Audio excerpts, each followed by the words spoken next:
دا یو ناره اوس کور په کور اورمه او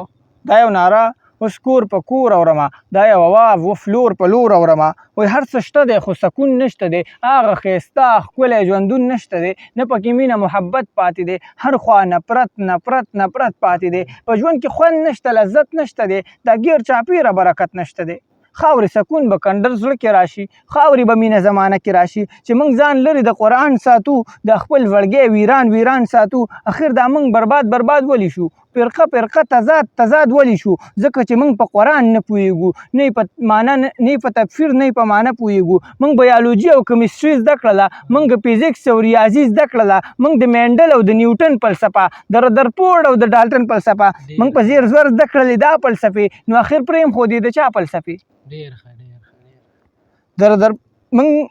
د مینډل او د نیوټن فلسفه د رذرفورډ او د ډالټن فلسفه موږ په زیر زور زده کړلې دا فلسفې نو اخر پرې خودي د چا فلسفې د هغه رب عظیم الشاه فلسفې د بادشاهانو د بادشاه فلسفې بخښنه غواړم خفه کېږو به نه نن په دروغو دوکه کېږو به نه نن به کوو رښتیا خبرې پرې به ږدو پټې او پناه خبرې نن هر جومات کې خامخا وي عالم د قرآن درس کوي لګیا وي عالم موږ د قرآن د درس نه ټول کسان نه تښتو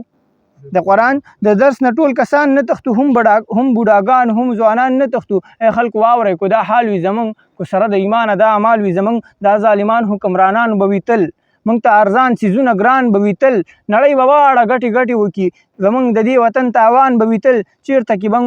کې موږ به حاکمان نه شو د غلامان به وي تل هسې خیال به وي چې ښاد به شو آباد به شو که دا محال وي نو د دې نه هم برباد به شو خو په مونځ او په اذان مینو په رسول او په قرآن مینو چې سم بایللي دي هغه غواړئ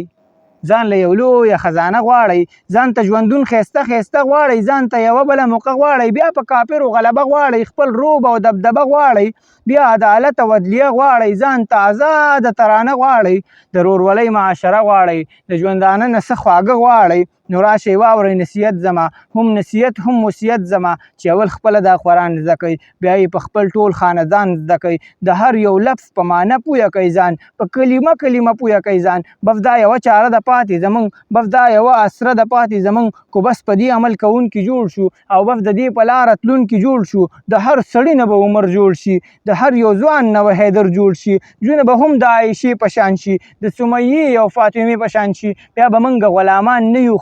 بیا په دنیا به حاکمان یو ګورئ بیا په کچکول په جهان نه ګرځوو بیا به د خپل مال مالکان یو ګورئ د IMF په قرضدار نه یو بیا موږ به داسې خوار وزار نه یو بیا خو اوس عمل هم لږ کول غواړي د دې قرآن په لاره تلل غواړي خلک یو ګام پورته کول غواړي ستوري خو ځلېدل غواړي حاضر د دې دیدن دی ډېر ارماني هر خوا اسلام لیدل غواړي